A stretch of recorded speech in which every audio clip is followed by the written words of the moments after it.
സുഹൃത്തുക്കളെ നമസ്കാരം. ഇന്നത്തെ വീഡിയോ സോഷ്യൽ മീഡിയയിലൂടെ ആത്മീയത പറയാമോ എന്നുള്ളതാണ്.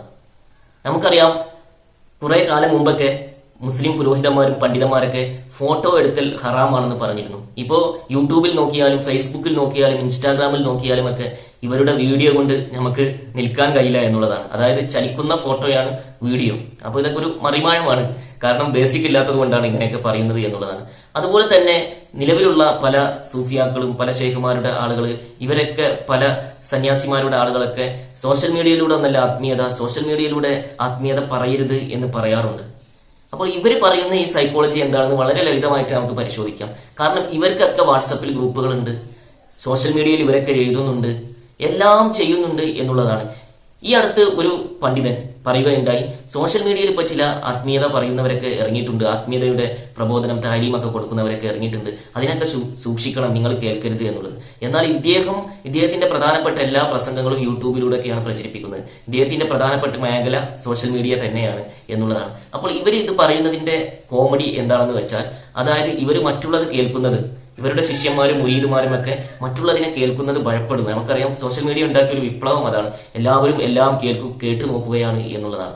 അല്ലാതെ വേറെ ഒന്നുമല്ല ഇവർ ഉദ്ദേശിക്കുന്നത്. ഇവർക്ക് തന്നെ അറിയാം, തീർച്ചയായിട്ടും ആത്മീയതയായാലും അതിന്റെ ബേസിക് നോളജും അതിന്റെ ഫംഗ്ഷനുകൾ എങ്ങനെയാണെന്നൊക്കെ തീർച്ചയായിട്ടും പറയേണ്ടതുണ്ട്. അതുപോലെ തന്നെ അപ്പോൾ അതിലേക്ക് എത്തിപ്പെടുന്നവരാണ് ഒരു യഥാർത്ഥ ഗുരുവര്യനിലേക്ക് എത്തിപ്പെട്ടാൽ പിന്നീടാണ് ഈ പറയുന്നതിനും വിജ്ഞാനത്തിനും കേവലമായിട്ടുള്ള ഇൻഫർമേഷനും അപ്പുറമുള്ള ഹൃദയത്തിൽ നിന്ന് ഹൃദയത്തിലേക്ക് ദീപം കൈമാറിക്കൊണ്ട് ഗുരു അവരെ ഉണർത്തുവരുന്നത്. അതും ഒരു പ്രോസസ്സാണ്. അതാണ് ആത്മീയതക്ക് പറയലല്ല, സോഷ്യൽ മീഡിയയിലൂടെ അല്ല, എങ്ങനെ ആയാലും പറയലൊന്നല്ല ആത്മീയത എന്ന് പറയുന്ന തലം അവിടെയാണ് കിടക്കുന്നത്. അപ്പൊ ഇവർ പറയുന്ന സൈക്കോളജി അതാണെന്ന് പറയാൻ വേണ്ടിയാണ് ഇതൊക്കെ പറഞ്ഞത്. ഈ ചാനൽ തന്നെ പറഞ്ഞിട്ടുണ്ട്, സോഷ്യൽ മീഡിയ കോർപ്പറേറ്റുകൾ നിർമ്മിച്ചതാണ്, അവരുടെ പലതിനും വേണ്ടി നിർമ്മിച്ചതാണെന്നൊക്കെ പലരും പറയാറുണ്ട്. തീർച്ചയായിട്ടും ആയിരിക്കാം, അതിന് പല ബിസിനസ് താല്പര്യങ്ങളൊക്കെ ഉണ്ടായിരിക്കാം ഒരു വശം നോക്കുമ്പോൾ. എന്നാൽ അതിനൊക്കെ അപ്പുറം ഇതിൽ വളരെ നല്ല കാര്യങ്ങളും നടക്കുന്നുണ്ട്. ഒരു കത്തിയെ നല്ലതിനു വേണ്ടി ഉപയോഗിക്കുക, പച്ചക്കറി അരിയാൻ ഉപയോഗിക്കുക, അതുപോലെ അതേറ്റൊരാളെ കുത്താനും ഉപയോഗിക്കുക. അതുപോലെ തന്നെ സോഷ്യൽ മീഡിയ കൊണ്ടും നല്ലത് നടക്കുന്നുണ്ട്. ആത്മീയമായിട്ടും വിജ്ഞാനികമായിട്ടുള്ള ആളുകൾ പല നല്ല കാര്യങ്ങളിലേക്ക് സെർച്ച് ചെയ്ത് പുതിയ വിജ്ഞാനത്തിന്റെ അജ്ഞതയിൽ നിന്നൊക്കെ മോചിതരായി പല കവാടങ്ങളും ജനങ്ങൾക്ക് തുറക്കപ്പെടുന്നുണ്ട് എന്നുള്ളതാണ്. അപ്പോൾ തീർച്ചയായിട്ടും ഇതൊരു വലിയ വിപ്ലവം തന്നെയാണ്. ഇനി നമുക്ക് നോക്കാം, ലോകത്ത് വന്ന മഹാത്മാക്കൾ എല്ലാവരും ആത്മീയതയുടെ ബേസിക്കും അതുപോലെ വിജ്ഞാനികമായിട്ടുള്ള കാര്യങ്ങളൊക്കെ ലോകത്തോടും ജനതയോടും ഷെയർ ചെയ്തിട്ടുണ്ട്, പ്രബോധനം ചെയ്തിട്ടുണ്ട് എന്നുള്ളതാണ്. മുഹമ്മദ് നബി ആയാലും ഭഗവാൻ കൃഷ്ണനായാലും യേശുക്രിസ്തു ആയാലും ഒക്കെ ഇത് ചെയ്തിട്ടുണ്ട്. അങ്ങനെയാണ് അവരിലേക്ക് ആകർഷിച്ച ആളുകൾ എത്തുന്നു. പിന്നീട് അവര് ഈ പറയുന്നതിനൊക്കെ അപ്പുറമുള്ള ആത്മീയ ദീപം കൈമാറേണ്ടവരിലേക്ക് കൈമാറുന്നു എന്നുള്ളതാണ് നടക്കുന്ന പ്രോസസ്സ്.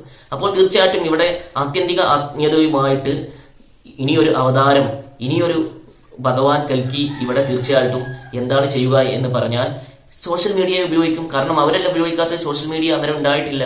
ഇപ്പോഴാണെങ്കിൽ സോഷ്യൽ മീഡിയയിൽ ഒരിടത്ത് നിന്ന് പറഞ്ഞാൽ ലോകത്തുള്ള എല്ലാവരും കേൾക്കുമെന്നുള്ളതാണ്, ഏറ്റവും വേഗത്തിൽ പ്രചരിപ്പിക്കുകയും ചെയ്യാം എന്നുള്ളതാണ്. അപ്പോൾ ഈ വസ്തുത നിങ്ങൾ തീർച്ചയായിട്ടും മനസ്സിലാക്കേണ്ടതാണ്. ഇനി നമുക്ക് വേറൊരു വിഷയത്തിലേക്ക് പോകാം. അതായത് നേരത്തെ നമ്മൾ പറഞ്ഞു, വാക്കുകൾ കൊണ്ടും പ്രസംഗങ്ങൾ കൊണ്ടും മറ്റുമൊന്നും ആത്മീയത കൈമാറാൻ പറ്റൂല എന്ന് പറയാനുള്ള കാരണം അത് വാക്കുകൾക്കും ചിന്തകൾക്കും ഒക്കെ അതീതമാണ് എന്നുള്ളതാണ്. അപ്പോൾ വാക്കുകൾക്കും ചിന്തകൾക്കും അതീതമായിട്ടുള്ള തലം ഏതാണ് എന്നുള്ളതും ഒരു അന്വേഷിക്കേണ്ടതാണ്. നമുക്കറിയാം, ഇന്ന് പലവരും പറയുന്നത് ചിന്തയെ കേന്ദ്രീകരിക്കാനൊക്കെയാണ്. അപ്പൊ ചിന്തയെ കേന്ദ്രീകരിക്കലാണ് ദിക്റെ കൽബ് എന്ന് പറയുന്നവർ വരെ ഉണ്ട്. യഥാർത്ഥത്തിൽ മനുഷ്യന്റെ ആന്തരികമായിട്ടുള്ള ഹൃദയം, അതായത് കൽബ്, ചിന്തക്കും മനസ്സിനും ഒക്കെ അപ്പുറമുള്ള തലമാണ്. നമ്മുടെ ചിന്തക്കും ഭാവനക്കും മനസ്സിനും ഒക്കെ അപ്പുറമുള്ള തലമാണ്. അപ്പോഴാണ് അതൊരു ആത്മീയതയാകുന്നത്. അതാണ് ആന്തരികമായിട്ടുള്ള കൽബാണ് ആത്മീയതയുടെ ആദ്യ സ്റ്റെപ്പ്, അത് തുറക്കലാണ് എന്ന് പറയുന്നത്. അപ്പൊ തീർച്ചയായിട്ടും ഇവിടെയുള്ള സമഗ്രമായിട്ടുള്ള ആത്മീയതയുടെ ബേസിക് പറയുന്ന ആത്മീയതയുടെ ബേസിക് തന്നെ ഇവിടുന്ന് തകർന്നു പോയിട്ടുണ്ട് എന്നുള്ളതാണ് നമുക്ക് മനസ്സിലാവുന്നത്. നമുക്കറിയാം, ഇവിടെ അൻഫാസ് ദിക്റുണ്ട്, അതുപോലെ ക്രിയായോഗകളുണ്ട്, മെഡിറ്റേഷൻ ഉണ്ട്. ഇതൊക്കെ ഏകദേശം മനുഷ്യന്റെ നെഫ്സിനെ, ഒരു സബ് കോൺഷ്യസ് മൈൻഡിന്റെ ഒരു ആസ്ട്രൽ ബോഡിയെ തലവും അതിന്റെ കാഴ്ചകളും അതിന്റെ അനുഭവങ്ങളും മാത്രം നൽകുന്നതാണ്. അപ്പൊ ഇതിനൊക്കെ അപ്പുറമുള്ള മനുഷ്യന്റെ ചിന്തകൾക്കൊക്കെ അതീതമായ പറഞ്ഞൊക്കെ കൈമാറുന്നതിനപ്പുറമുള്ള യഥാർത്ഥ ആത്മീയ തലം തുറക്കണമെങ്കിൽ തീർച്ചയായിട്ടും മനുഷ്യന്റെ ആന്തരിക ഹൃദയം തുറക്കണം. അപ്പോൾ അത് പറയുന്ന ഒരു താലീം എവിടെയുണ്ട് എന്ന് തീർച്ചയായിട്ടും നമ്മൾ സെർച്ച് ചെയ്യേണ്ടതാണ്, നോക്കേണ്ടതാണ്. ലോകത്ത് അങ്ങനെ എവിടെയെങ്കിലും ഉണ്ടോ?